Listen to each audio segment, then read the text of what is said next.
कित्येक राजवटींचा इतिहास या किल्ल्याशी जोडलेला आहे. सावनूरचे नवाब, पेशवा, बहामनी, राष्ट्रकूट यातल्या काहींनी राज्य केलं तर काहींनी युद्ध.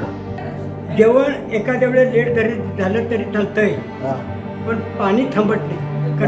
अशी आहेत आमची बेळगावची लोक. म्हणजे टॉयलेट सुद्धा किती महत्वाचं आहे हे सुद्धा आपल्याला इतिहासातून शिकायला भेटतं. आता सध्या 5,000 सबस्क्रायबर्स आहेत, जास्त काही नाही आहेत. Thank you thank you.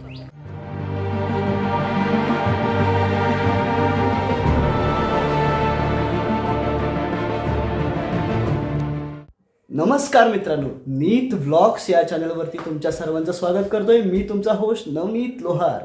तर ट्रॅव्हल, ट्रेक, थ्रिल, ॲडव्हेंचर, मजा, मस्ती या सगळ्यांचं मेन म्हणजे आपली ही जर्नी असणार आहे. आणि या जर्नीची सुरुवात आज आपण करतोय. तर आपण आज चाललोय बेळगावच्या राजहंसगडावरती. तर राजहंसगड हा फारशा लोकांसाठी अपरिचित आहे. बेळगावकरांना माहिती आहे राजहंसगड. आज आपण तिथेच तो गड एक्सप्लोर करायला चाललोय आणि त्याचा इतिहाससुद्धा जाणून घ्यायचा प्रयत्न करूयात. चला जाऊया राजहंसगडाकडे.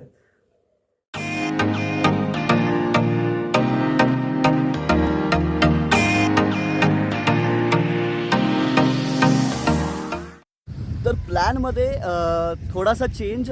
खरं तर मी एकटा जाणार होतो, पण माझ्यासोबत माझा भाऊ आलेला आहे आदित्य, मुंबईकर. यस मुंबईकर. तर मुंबईवरून आला आहे तो. माझ्या मावशीचा पुतण्या आहे. त्याची शाळेची सुट्टी चालली आता आणि 10 तारखेला शाळा आहे. बरोबर. तर तोपर्यंत तो म्हटला की आता मी बोर होतोय खूप इथे, तर तुझ्यासोबत मी सुद्धा येतोय.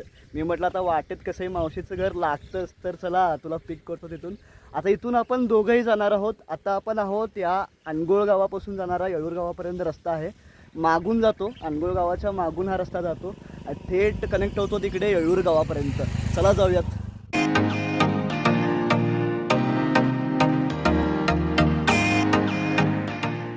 आता आपण जिथं आहोत तो आहे अनगोळ गावापासून येळूर गावापर्यंत कनेक्ट करणारा रस्ता. नॉर्मली लोकचे जे आहेत पलीकडच्या रस्त्याने जातात, तो आहे वडगाव येळूर रोड. आपण इथून चाललेलो आहोत आणि बघू शकता की आजूबाजूला फक्त शेती आहे आणि आम्ही दोघंच आहोत. पूर्ण मोकळा रस्ता आहे.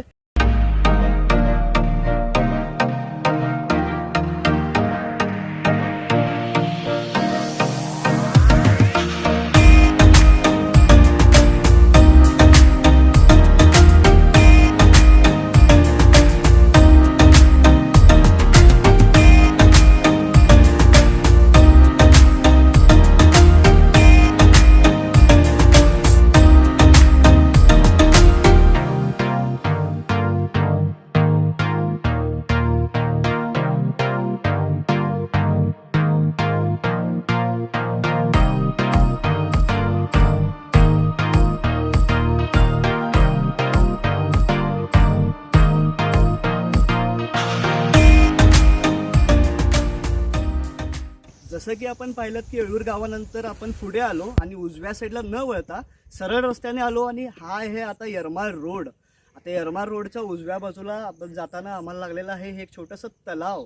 तर आता बेळगावमध्ये सुद्धा पावसाची सुरुवात झालेली आहे आणि ही निसर्गाची हिरवी चादर पसरायला सुरुवात झालेली आहे आणि ह्याच निसर्गाचा आनंद आपण आता लुटणार आहोत.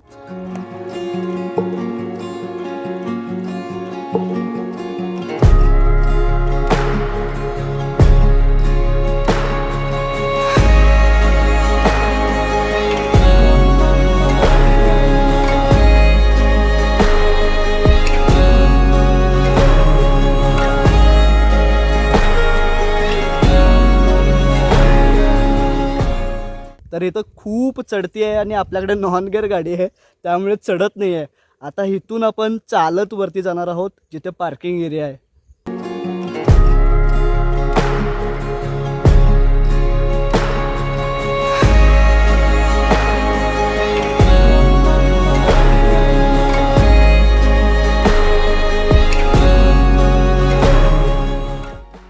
कित्येक राजवटींचा इतिहास या किल्ल्याशी जोडलेला आहे. सावनूरचे नवाब, पेशवा, बहामनी, राष्ट्रकूट यातल्या काहींनी राज्य केलं तर काहींनी युद्ध. इतिहासकार CB ताबोजी यांच्या मते रट्टा साम्राज्याच्या काळात हा किल्ला बांधण्यात आला. रट्टा म्हणजे राष्ट्रकूटच. राजस्थानमध्ये राजपूत, गुजरातमध्ये राष्ट्रकूट आणि कर्नाटकच्या बेळगावमध्ये रट्टा या नावाने या साम्राज्याचा विस्तार झाला. कालांतराने विजापूरचा पर्शियन सरदार असद खान लारी याने याचं पुन्हा नूतनीकरण केलं. ही आहे किल्ल्याची पार्किंग एरिया. जसं की आपण खालती आता गाडी लावलो आणि वरती चालत आलो होतो. आता वरती आल्यानंतर पार्किंग एरिया संपल्यानंतर माझ्या डाव्या हाताला इथे एक कमान आहे. कमानीच्या पुढे गेल्यानंतर आपल्याला महाद्वार लागणार आहे. चला जाऊयात.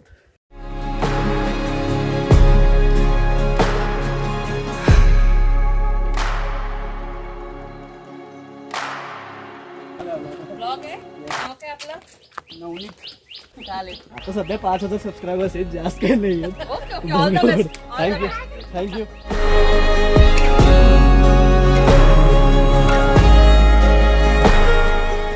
पुढे येताच उजवीकडे गोमुखी पद्धतीच्या बांधणीमध्ये हा महादरवाजा आपल्याला लपलेला दिसतो. ही आहे किल्ल्याची मेन एंट्रन्स म्हणजेच महादरवाजा. आता ह्या महादरवाजाच्या समोर जर बघाल तर हे वळण आहे. ह्याला गोमुखी पद्धतीची बांधणी म्हणतात. म्हणजे काय की आपण दत्तगुरूंच्या फोटोमध्ये बघतो मागून जी गाय एक असते ती समोर वळलेली असते. तिच्या नेकचं फॉर्मेशन जो आहे सेम असं क फॉर्म होतो, त्यामुळे ह्याला गोमुखी पद्धतीची बांधणी म्हणतात. तर ह्याने होतं काय, खाली जर शत्रू असेल तर त्याच्या थेट नजरेस हा दरवाजा पडत नाही. आता आतून आपण एक्सप्लोर करणार आहोत किल्ला. चला जाऊया.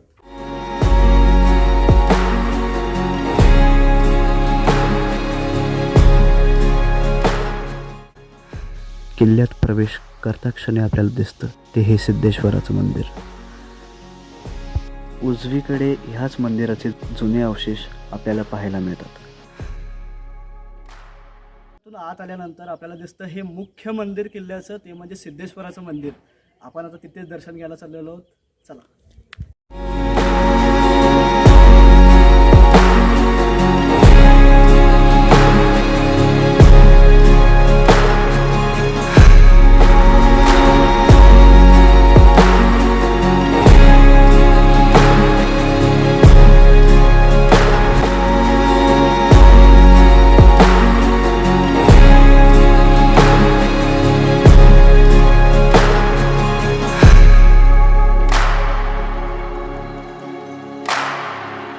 ताण खूप लागली होती आम्हाला आणि चेंजसुद्धा नव्हते आणि इथं नेटवर्कचा प्रॉब्लेम होता. नाही तर मी फोनपे नाही तर गुगल पे केला असता.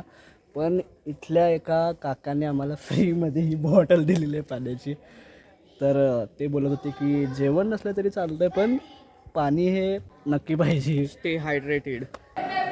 जेवण एखाद्या वेळेस लेट जरी झालं तरी चालतंय, हां, पण पाणी थांबत नाही. बघा अशी आहेत आमची बेळगावची लोक. आपल्याला काही झालं नाही तरी बेळगावमध्ये एक मात्र गोष्ट नक्की मिळते, ती म्हणजे माणुसकी. बरोबर आहे. हा, ती आपल्या काकांनी आता दाखवली. त्यांचं एक छोटंसं दुकान आहे इथं. तुम्ही जर आलात किल्ल्यावरती तर तुम्हाला ते खायचं प्यायचं असेल तर यांच्याकडे घेऊ शकता. स्नॅक्स वगैरे आहे यांच्याकडे. पुढे जाताच आपल्याला एक जुनी चौकोनी विहीर पाहायला मिळते.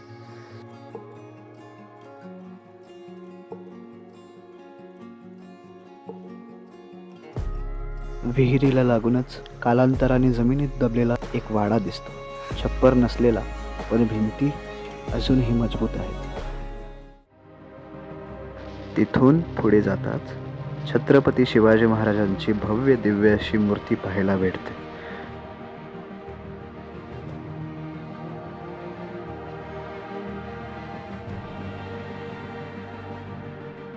इथे 3 लढाया झाल्या. पहिली लढाई झाली ती सावनूरचे नवाब आणि पेशवांमध्ये. दुसरी लढाई झाली ती पेशवा आणि टिपूमध्ये. तिसरी आणि शेवटची लढाई झाली ब्रिटिशांच्या काळी, ब्रिटिशांच्या फौजेत आणि भीमगडच्या अधिकाऱ्यांमध्ये. छत्रपती शिवाजी महाराजांच्या मूर्तीच्या डाव्या बाजूच्या तटबंदीत एक चोरवाटसुद्धा दिसते. त्याच तटबंदीत आपल्याला जुने शौचालयसुद्धा बघायला मिळतात. टॉयलेटसुद्धा किती महत्त्वाचं आहे हे सुद्धा आपल्याला इतिहासातून शिकायला भेटतं. कारण आता ह्या गडावर सुद्धा हे बघू शकता की जुनं एकदम टॉयलेट आपल्याला बघायला मिळतं. मंदिराच्या डाव्या हाताला नुकताच बांधलेली एक नवीन भिंत दिसते. असं म्हणतात की ह्या झाडीझुडपातून एक भुयार बेळगावच्या भुईकोट किल्ल्यापर्यंत कनेक्ट करते, पण याचा ठोस पुरावा सध्या उपलब्ध नाही. इथे ना एक टनेल आहे जे कनेक्ट करतं बेळगावच्या फोर्ट. तो भुईकोट किल्ला आहे की बेळगावला तो तिकडे? सीबीटीला हा तिथं सेबिट एवढ्या लांबून इथे टनल. असं म्हणतात. ह्याचा ठोस पुरावा काय नाही आहे, पण असं म्हटलं जातं की इथून टनल आहे, या किल्ल्यापासून टनल आहे. तिथे काहीतरी होल सारखं होतं. आपण मागच्या व्हिडिओच्या आपल्या अल्बमच्या ह्याला आलेलो शूटिंगला, तेव्हा आपण इथे फिरत होतो ना. तुम्ही तर नाही फिरत होता, तुम्ही आपल्या कामात होतात. हा. पण तिथे होलासारखं होतं, एक मोठास होल होता. लोक इथे पहिलं असं शिड्या नव्हत्या खाली जायला, कोणी खाली नाही जात होतं आणि हे पण नव्हतं असे. ह्या किल्ल्याचा मुख्य उपयोग वॉच टॉवर म्हणून करण्यात येत असे. गोवाच्या व्यापाराच्या मार्गावर लक्ष ठेवणे, दक्षिणेतल्या शत्रूंवर लक्ष ठेवणे यासाठी हा किल्ला महत्त्वाचा ठरला. एकूण काय तर हा गड जरी लहान असला तरी याला लाभलेला इतिहास खूप मोठा आहे. ऊन वारा पाऊस झेलत आजही आपला राजसगड ताठ मानाने उभा आहे.